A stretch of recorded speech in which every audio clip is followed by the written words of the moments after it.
Hey everyone, आप सभी का स्वागत है हमारे यूट्यूब चैनल में। तो जैसा कि हमने लास्ट एपिसोड में देखा था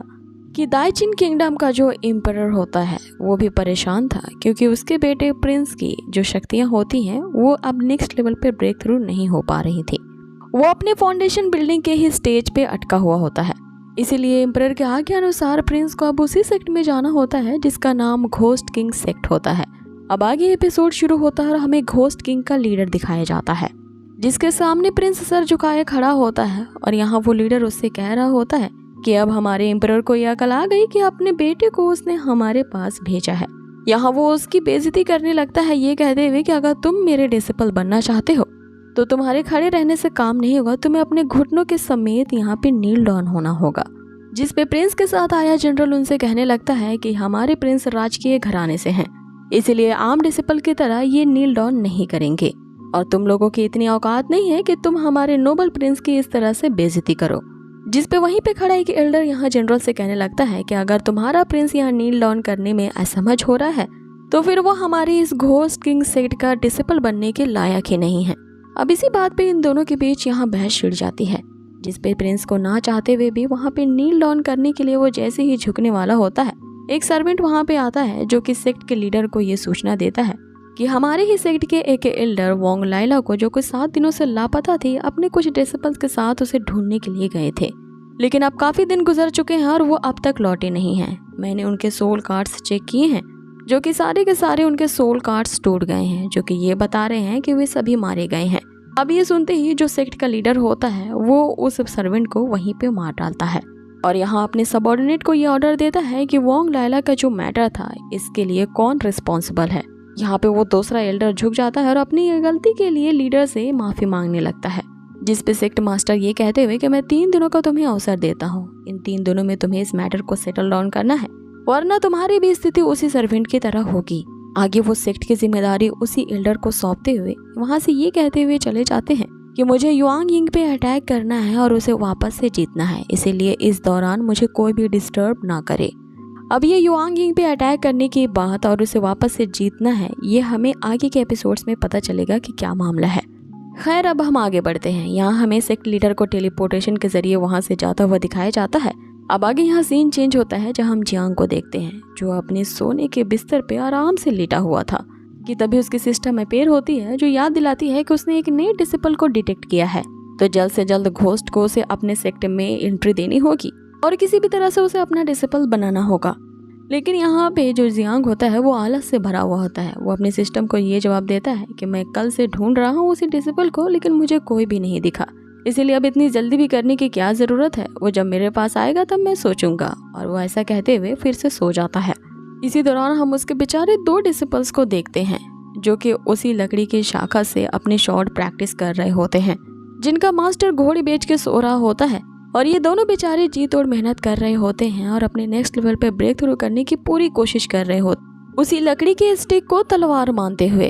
अब हमें यहाँ लाइला को दिखाया जाता है जिसने अपने 6th लेवल पे ब्रेक थ्रू कर लिया होता है, जिसे कांग्रेचुलेट हेतन यहाँ करता है। इस पे लाइला यहाँ अपने मोटिवेशन को बढ़ाते हुए कहती है कि बस इतना लेवल पे पहुँचना ही मेरे लिए काफी नहीं है और अपनी आगे की प्रैक्टिस वो कंटिन्यू करती है कि तभी उसी समय घोस्ट किंग के डिसिपल्स जो होते हैं वहाँ पे अपेयर होते हैं उसी एल्डर के साथ जो कि लाइला को ही ढूंढते हुए वहाँ पे पहुंचे थे। यहाँ पे वे इन दोनों को पकड़ने के लिए चारों तरफ से हमला करते हैं और यहाँ इनकी धमाकेदार फाइटिंग शुरू हो जाती है जहाँ लाइला चंद मिनटों में ही उन सभी को मात दे देती है, जिस पे एल्डर अपने ही बंदों पे नाराज होते हुए उनसे कहता है कि मैं तुम्हें बेकार के इतने सालों तक खिलाता रहा हूँ। आगे वो प्रिंस से कहता है कि तुम अगर हमारे डिसिपल बनना चाहते हो तो तुम मेरा मुंह क्या देख रहे हो, जाओ इन दोनों को पकड़ के दिखाओ। जिस पे प्रिंस नहीं चाहता वो उन्हें पकड़े, लेकिन बिल्डर के बार बार कहने पे वो मजबूर हो जाता है और यहाँ इन दोनों के सामने आके कहता है कि ये मेरे टीचर का ऑर्डर है, तो मुझे माफ करना अगर मैं तुम्हारे साथ कुछ बदतमीजी कर दूं तो। और आगे अब प्रिंस उन दोनों के साथ फाइट करने लगता है, जिस पे हम देखते हैं कि प्रिंस इन दोनों से ज्यादा पावरफुल होता है क्योंकि आखिरकार वो उनसे हायर लेवल पे है।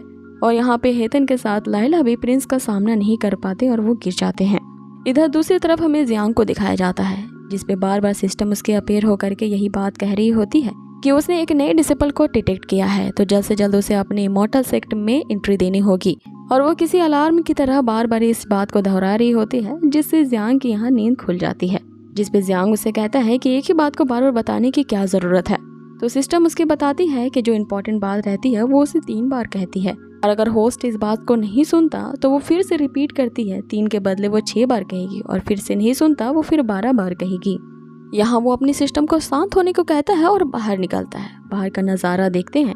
जहाँ पे उन दोनों डिसिपल्स को इन घोस्ट किंग वालों ने बंदी बना रखा था। यहाँ हेतन गुस्से से प्रिंस से कह रहा होता है कि तुम्हारी हिम्मत नहीं थी हमसे बराबरी के फाइट करने की, इसलिए तुमने हम पे पीछे से अटैक करके हमें हराया है। आगे जो लीडर होता है वो वोंग लाइला से पूछने लगता है वो एल्डर जो तुम्हें यहाँ पे लेने के लिए आए थे और उनके साथ जो डिसिपल्स थे आखिर उनकी मौत कैसे हुई, जिस पे वो काफी गर्व के साथ बताती है क्योंकि उसकी लॉयल्टी पॉइंट जो है वो 100 पॉइंट से ऊपर बढ़ गई है। यहाँ पे वो अपनी इमॉर्टल सेक्ट के लीडर का नाम लेती है जो कि ऑब्वियसली जियांग होता है और वो उनसे ये भी कहती है कि अगर तुमने हमारे साथ कुछ भी किया तो हमारे सेक्ट के लीडर तुमको नहीं छोड़ेंगे, तुम्हारा भी हश्र उसी एल्डर के जैसा होगा जो कि यहाँ पे आके मारे जा चुके हैं। अब ये सुनते ही जो एल्डर होते हैं वो प्रिंस के हाथों में तलवार थमा देते हैं और ऑर्डर देते हैं कि तुम इन दोनों को जल्द से जल्द खत्म कर दो। अब उसी समय यहाँ जियांग बाहर निकलता है और उसकी सिस्टम उसे प्रिंस के बायोडाटा दिखाती है कि अगला डिसेबल एक प्रिंस है। और ये सुनते ही जो जियांग होता है उसके मन में तो लड्डू फूट जाते हैं क्योंकि उसे लगता है कि अगर वो प्रिंस को सिखाएगा तो उसे काफी ज्यादा सोने चांदी से भरा हुआ घड़ा मिलेगा और यहाँ की जो लोकल डिश सुशी है उसे काफी ज्यादा इसे ट्राई करने का मौका मिलेगा क्योंकि वो एक राज्य की ये प्रिंस को जो सिखा रहा है। तभी उसकी नजर उसके 2 स्टूडेंट्स पे पड़ती है जो कि बंदी थे और अब उन्हें जैसे ही प्रिंस मरने वाला होता है कि हम अचानक से यहाँ पे उसके मन में परिवर्तन होता हुआ देखते हैं। वो उन्हें ना मारते हुए उनकी रस्सी को काट देता है और उनसे भागने को कहता है। अब ये तीनों मिलकर के आगे भाग रहे होते हैं जिसका पीछा एल्डर और उसके डिसिपल करने लगते हैं। अब ये देखते ही जो जियांग रहता है वो अपनी सिस्टम को ये ऑर्डर देता है कि वो सी ऑफ सफरिंग की जो पोर्टल है उसे ओपन कर दे, जिसके कारण उस छोटे से तालाब के अंदर समुद्र की एक असीम गहराई का एक स्मॉल वर्ल्ड है जो खुल जाता है और उसके चपेट में सभी अंदर आ जाते हैं। लेकिन जियांग से थोड़ा मिस्टेक हो जाता है कि वो पोर्टल तो ओपन कर देता है जिसमें उसके स्टूडेंट्स भी नीचे चले जाते हैं, लेकिन उसी सी ऑफ बिटरनेस के अंदर उसका जो पालतू स्पिरिचुअल पेट होता है वो फिश ड्रैगन भी वहीं रहता है जो कि इसके डिसिपल्स को बचा लेता है और उन्हें उसे सी ऑफ बिटरनेस से बाहर करता है। अब जैसे ही प्रिंस की नजर उस नेम प्लेट पे पड़ती है जहाँ पे सी ऑफ बिटरनेस लिखा होता है उसे अपने इंपीरियल प्रिस्ट द्वारा कही हुई भविष्यवाणी याद आती है कि ये वही जगह होगी जहाँ उसे अपना नया गुरु मिलेगा। अब ये याद आती ही जो प्रिंस होता है वो तुरंत ही यहाँ ट्रिब्यूट देने लगता है और उसे मास्टर कहते हुए अपना शिष्य बनाने को कहता है। यहाँ पे हम जियांग को भी देखते हैं जो कि एकदम खूब एक्टिंग करता है एक ट्रू मास्टर की तरह और उससे कहता है कि मैं तुम्हारे नाम के साथ तुम्हारा सारा बायोडाटा भी जानता हूँ और ये भी जानता हूँ कि तुम्हारी डेस्टिनी तुम्हें यहाँ मुझ तक लेके आई है क्योंकि हम दोनों के बीच एक रिलेशनशिप है और वो रिलेशनशिप और कोई नहीं बल्कि एक गुरु और शिष्य का रिश्ता है। अब यहाँ पे वो जो जनरल होता है वो अपने प्रिंस को मना कर रहा होता है इसका डिसिपल बनने को, जिसपे उसका जनरल ऐसा करने से मना करता है कि आप एक नोबल प्रिंस और ऐसे ही किसी के भी डिसिपल नहीं बन सकते। जिसपे वो प्रिंस जनरल को ये ऑर्डर देता है कि अब तुम्हें वापस से पैलेस जाना होगा और फादर को ये बताना होगा कि अब से मैं यहीं पे रहूंगा। अब दूसरी तरफ उस जनरल को बिना कुछ दिए जाता देख जियांग कुछ डिसअपॉइंट हो जाता है क्योंकि उसे लग रहा होता है कि उसे सोने चांदी से भरा एक जबरदस्त इनाम मिलेगा एज अ ट्यूशन फीस। लेकिन जैसे ही ये बात सोचता है उसकी सिस्टम फिर से अपेयर होती है और उसे कॉन्ग्रेचुलेट करती है उसके तीसरे डिसिपल मिलने की खुशी में। यहाँ वो प्रिंस की लॉयल्टी पॉइंट्स को बताती है जो कि 70 पॉइंट्स होते हैं। आगे जियांग जितने भी डिसिपल से एंट्री करवाएगा अपने इस इमॉर्टल सेक्ट में उनकी जितने भी लॉयल्टी पॉइंट्स होंगी उनके अनुसार ही उसे रिवॉर्ड दिए जाएंगे और इसे 70 पॉइंट्स के बदले उसे ये रिवॉर्ड दिया जाता है कि सी ऑफ बिटरनेस के ऊपर एक बहुत बड़ा मॉन्यूमेंट बनाया जाएगा। साथ ही वो सिस्टम उसे ये भी बताती है कि प्रिंस के यहाँ पे ड्रैगन स्पिरिट की बॉडी है जिसे तुम्हें 12 घंटे में एक्टिवेशन देनी पड़ेगी। अब ये सुनते ही जियांग 12 घंटे का तो वेट नहीं करता, वो 1 मिनट में ही उसे टच करता है जिसके कारण यहाँ प्रिंस की जो स्पिरिट ड्रैगन बॉडी होती है वो एक्टिवेट हो जाती है और हम वहाँ पे प्रिंस के अंदर के एक विशाल काय ड्रैगन स्पिरिट को देख पाते हैं जिसपे लाइला प्रिंस को बताती है कि ये अपॉर्चुनिटी हमारे मास्टर द्वारा तुम्हें दी गई है। अब आगे जियांग ने जैसे ही ये बॉडी के एक्टिवेशन वाला टास्क पूरा कर दिया होता है कि अब फिर से उसके सिस्टम अपेयर होती है और उसे कॉन्ग्रेचुलेट करती है कि होस्ट ने एक नया रिवॉर्ड गेन किया है जिसके कारण अब उनकी जो अंदर की शक्तियां हैं वो और भी इंक्रीज हो जाएंगी और उसे ट्रू ड्रैगन बोन्स दिए जा रहे हैं।